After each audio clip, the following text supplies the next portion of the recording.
छोट मोट गिफ्ट एगो किन लीहा, सूट बूट नीमन पहिन लीहा।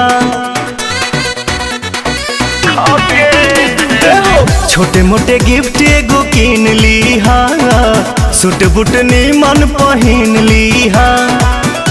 कटब अपने हाथे केक मुँह में खियाई हो, गाल पे लगाई हो। मनतावे बर्थडे 18वां घरवा, जान हो जरूर आई हा। होई हा तो खाके जाई हा।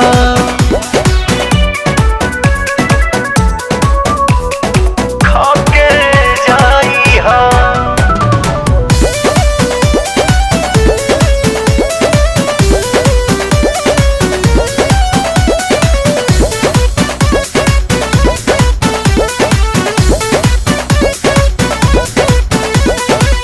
भाभी के फुसिलौले हे बानी, फ्रेंड हवा बतौले बानी। संगे वाला सेल्फी 2 दिन पहिले देखौले हे बानी, पहिले देखौले हे बानी। भाभी के फुसिलौले हे बानी, फ्रेंड हवा बतौले हे बानी। संगे वाला सेल्फी 2 दिन पहिले देखवले बानी। इलल बर्थडे चांस तारमांस को के जाई हो, जानी तू ल जाई हो। मनतावे बर्थडे 18वां घरवा, जान हो जरूर आई हा। हई हा तो खाके जाई हा।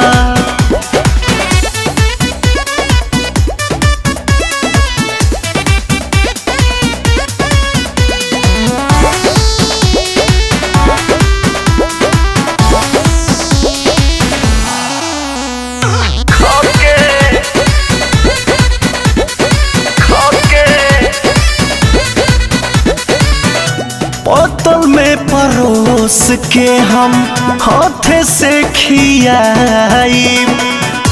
लव वाला सब बात पवन हो बताई, पवन हो बताई। बोतल में परोस के हम हाथे से खियाई। लव वाला सब बात पवन हो बताई। अरुण बिहारी मन के श्रद्धा पुराई हो, जियादा जुड़ाई हो।